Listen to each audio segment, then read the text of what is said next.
Hey gang, here we are jumping into a nice little Theros 8-4 draft. Yum, yum, yum, yum. I think we're looking to go blue or green today, it would seem. We have a nice Nemesis of Mortals and a Voyaging Satyr in green. Nimbus Naiad, pretty sweet in blue. And I really like blue. I really like Nimbus Naiad. I think Nemesis is probably better. Nice big old fatty. Dallas Onslaught is worth mentioning here, but not something I care a whole lot about. This is tough. What do I feel like doing today? I went blue a whole bunch, like last week. I haven't really done green in a while. I tend to always go black something. I think for now I'll go ahead with Nimbus Naiad. And really the only deal breaker, because I think it's right between Nemesis and Naiad, is because this is probably like the best blue and like way above everything else. It's just better for passing the packs, as it were. Alright. Disciple of Phoenix. Very, very good. I'm going to take the Battle-Wise Hoplite since I already have a blue card. I'm not going to be married to the blue-white thing, but that guy's pretty sweet. I don't want to be too hung up on this color combo, but it's pretty alright. We got a good start to the deck.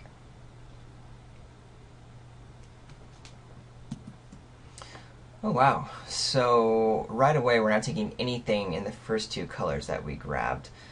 We have here a Leaf Crown Dryad, an Ilea's Emissary, and a Voyaging Set are all super duper awesome. I think this is the only nymph that's better than an Emissary, so I'm going to take the Dryad.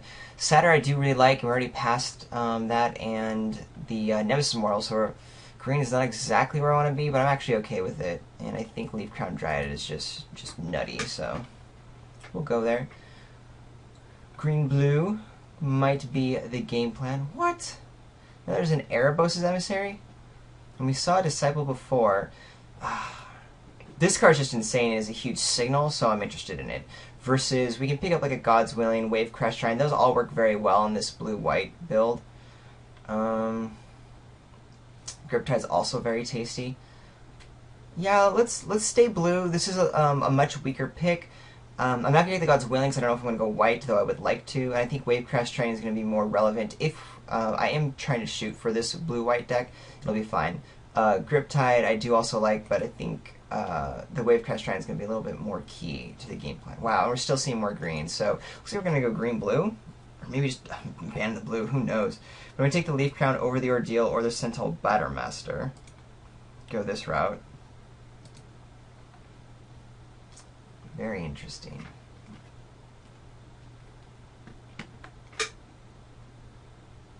We won't see a lot of green in the second pack, since so much was shipped.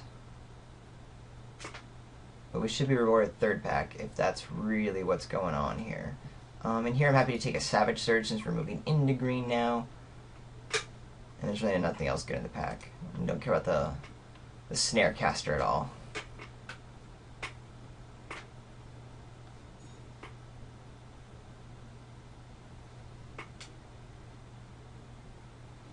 So I might expect to see, like, if I'm lucky, a late Griptide, though more than likely I won't see it. Won't see a Voyage's End. That'd be amazing, but that's not going to happen. We're not really seeing a lot of blue, so maybe that's what we get in our second pack to help us out some. I don't know. I haven't had a green-blue deck in forever. I kind of hope this does work out, because that would be fun. I like these colors.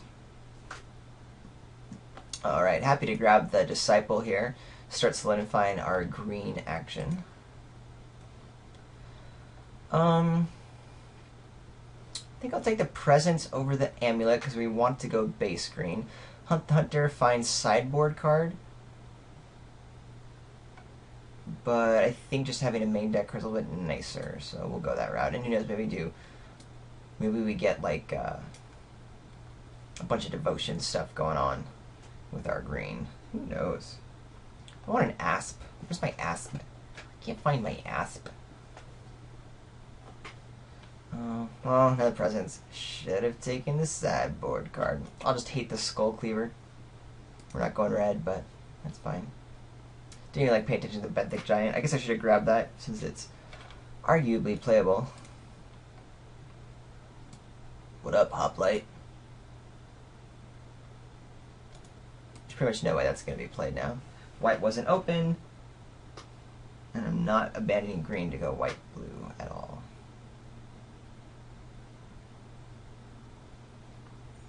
Okay. At least some of these cards are playable. Really late Disciple of Phoenix, though, which hurts me. It pains me so much. Might even grab this, because Nimbus Naiad is the only strong card, and Fate Foretold, these guys are just kind of dorks, whereas Disciple's really good. So if this is open, then I'm happy to start going to black-green at this point. And now I will take the Benthic Giant, since I'm kind of paying attention. Just kind of, sort of. As one should when playing Magic the Gathering. Sideboard, Fade into Antiquities, okay. You can go there. Annul. Okay, you can go there. Boulder Fall! 8 mana casting cost, okay. Adios. To the sideboard. Let's clean you up.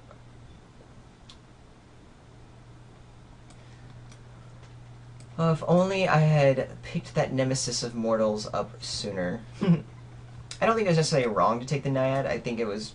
Ooh, hey, Bo. I don't think it was wrong to take the Naiad, because, again, I think they're pretty equal, so that was fine. Gonna slam the Bow here, which is probably the only great green card we grab in this pack. Would love to see this Horizon Chimera come around. I have to decide really what I'm doing in blue or black with my green.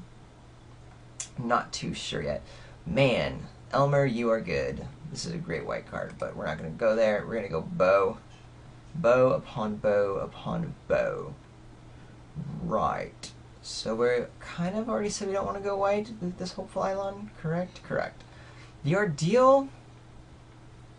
Ordeal's in general fine, but green just doesn't really support Ordeals particularly well. Kind of considering just taking another Wave Crash Triton. We have already 2 Leaf Crowns and a Nimbus, so being able to, you know, just hit its Heroic once and get a big dude through isn't horrible. But admittedly, the cards in our pack are way weaker than, or the cards in our color in this pack are way weaker than what we could be taking with an Eidolon or an Emissary. I'll take the Triton over the Lampad. Not too sure how correct that is. Ooh, here's a Baleful Eidolon, which I really love seeing. But I think I'm going to slam the Voyaging Satyr because we know we're green, and that's just always relevant and helps power out big dudes. So we'll stick to the green card and not start jumping into another color if we don't have to, because we're still kind of skirting this line. Now the Dryad's really great for us, and not much else in the pack anyway.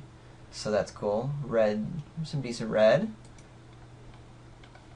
So we're Mono Leaf Crown Dryad deck right now, which is fine. We just want to start kind of abusing it, which is makes these Wave Crash Trions a wee bit more exciting, in my opinion. I forgot about this Nylea's presence. I have to remember that that's there.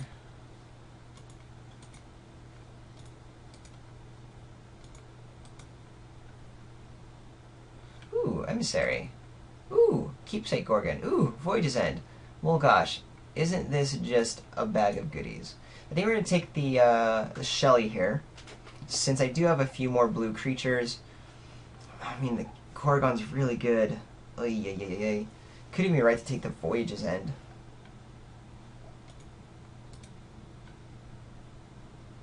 Shelly is splashable. Gorgon's not. I'm going to take the Keepsake Gorgon. I think it's my favorite color in the pack, or favorite color in the set. And actually, the reason I'm taking the Gorgon is because it felt like black was much more open in pack 2 than blue was. We got this really late Disciple of Phoenix. So that's where my reasoning's coming down. That means I just kind of decided not to be playing blue. It could certainly change. I could have wasted having a really strong blue card here instead, but I think this is going to work for us. Plus, Bow, I think, tends to work better in green-black, because this is such a control-y card.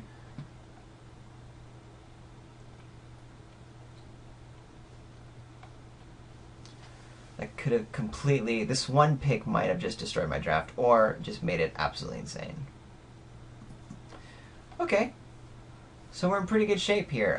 Black continues to flow a wee bit. Gary isn't exactly what we're trying to do in this deck. The thing is, it's such a huge signal, I don't want people to start really going into it. I don't have, a bunch of 5-drops, so he's fine. I do want a sip of Hemlock. Wouldn't mind a Dark Betrayal now that we're there. you know, could use either of these sideboard cards. I'll take the Gray Merchant. If black ends up being super open, it might actually be very, very good. We'll take the return Phalanx. Ooh, Anger of Gods. We want to go late now that we're in these colors, so we want it over the sideboard Shredding Winds.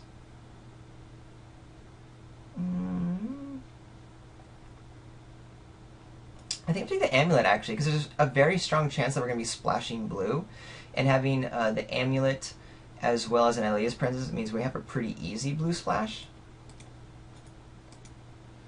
Versus just taking a sideboard Shredding Winds, which we've already seen around a little bit anyway. And we already have a Fade, so we don't need another one. Agent is fine, especially if we do splash. Nice sideboard card in Hunt the Hunter. Take the Vulpine Goliath over a random 2-drop. We have plenty of 2-drops.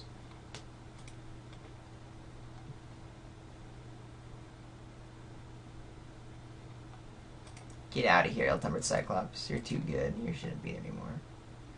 Could have been right to have a sip of Hemlock over Gary. Though I do think we're reading it that black's a little bit open, so I'm glad I have the Gorgon right now over Shelly. Thassa's Emissary. I forget what Nylea does. Do we want Nylea? Generally speaking, a god in the right devotion colors is a good thing, right?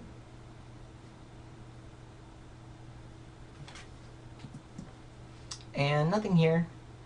We'll cut a color card just so people don't get too excited. Subliminal messaging, as it were.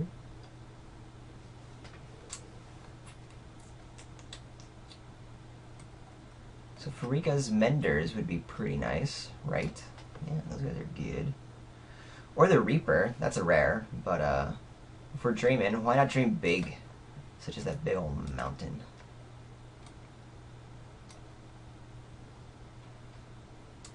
Well, as predicted, we didn't get a whole lot of green that pack. Ooh, hello, Winged Steed Rider. This is a pretty weak pack for us, unfortunately. We might take another Naiad if we're really wanting to be doing this this blue splash, right? Commune, though shiny, is irrelevant. Artisans, we have a bunch of Leaf Crown Dryads, but I don't think it's going to be worth a splash to have. Shipwreck Singer, I don't love on the splash either. I'd rather have the Naiad because it's more of like a 5-drop splash. The Lampad is just pretty weak. And Sunshine Warrior's not doing a whole lot. So yeah, let's take another Naiad here. Ooh. Emissary, Sip of Hemlock. Let me take the Emissary because it's just that good. Though I would love to get a Sip of Hemlock or a Farika's Mender back. Emissary is too strong. Foil Steam Augury. I don't think that's worth anything, but it could be. It could very well be. Alright, Fade. Adios.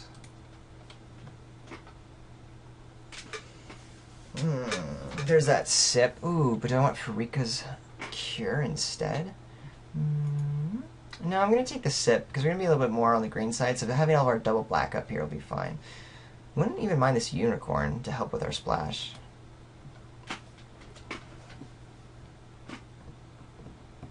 Surprised we're not getting more green beefs. Could just be the packs, but green was what felt very open in our first pack.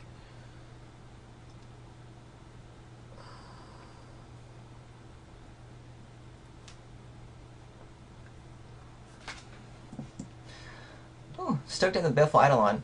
I'm still very sure that there's no green. Maybe someone else read that and jumped into it a little bit later after I did.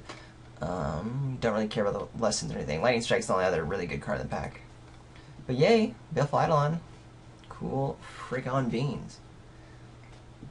Our 2-drop slot is pretty well set, and we're good for the late game, which makes me really enjoy having the Naiads on the splash. I think I want to Read the Bones here. It's pretty good, even though Nylea's Disciple is also a very good card, but we have plenty of things to do it for. Already having 3 good 4-drops plus 3 Leaf Crown Dryads, so we're not going to be hurting for that too hard. I'm really worried about our 3-drop slot, actually, because these Naiads aren't going to be super reliable at 3. So getting Read the Bones is grand. Farika's Cure, also super grand. Yes, please. Okay. Maybe we take a second Savage Surge? Don't know if I'm going to be running a second Savage Surge. Right now, here's our deck. Maybe get rid of the Vulpine Goliath. I don't know if I want 2 combat tricks. It's better than anything else. We're not playing Satyr or any of these dudes, so we'll take it. I don't feel like I need to hedge against anything per se. I'll take the Foil Swamp because I'm going to play it, and I don't really want more Dewdrops. So yeah, shiny. Thank you.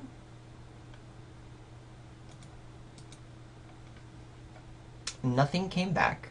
What am I more scared about? The red aggro deck? I think I'm more scared about the heroic deck, so we'll get rid of the Battle-Wise Valor. Yay, the Mender! That's definitely staying in the deck. Unicorn will actually also probably make the deck, which means we have to make some cuts now.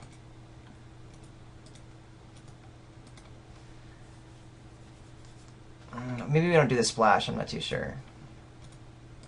But I feel like the splash in this kind of deck is going to be very, very good.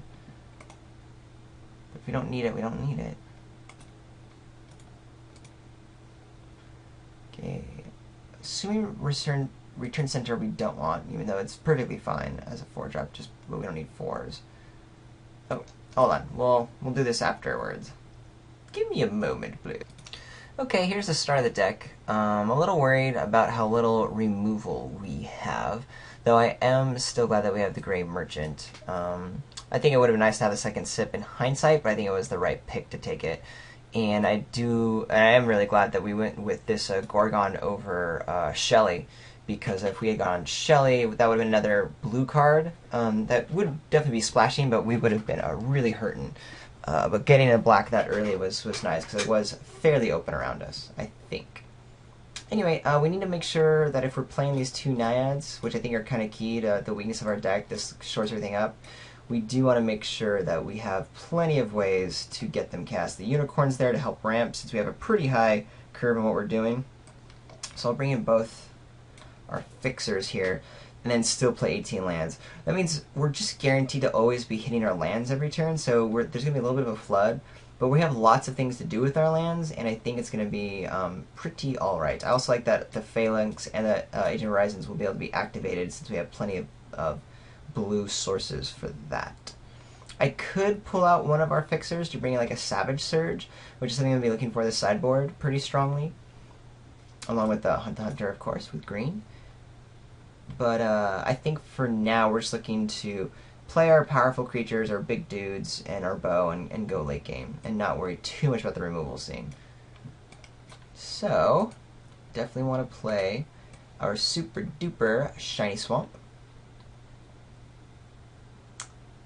Do I want 10 swamps? No, I think 9 will be fine. And I don't think I want 2 islands, because we have 3 other sources to cast our splashes here with the presence, and I'd rather just have a stronger forest to get up here.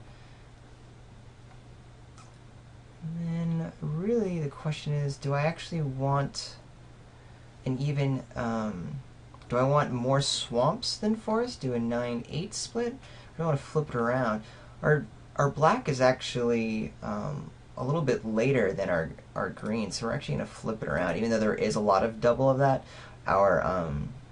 we do have other fixings to help get there, and we care more about making sure we have our green 2-drops with the presence and Satyr, and then our bow at double green is a little bit earlier, so I prefer it that way. Thank you ever so kindly. Let's play some Magic.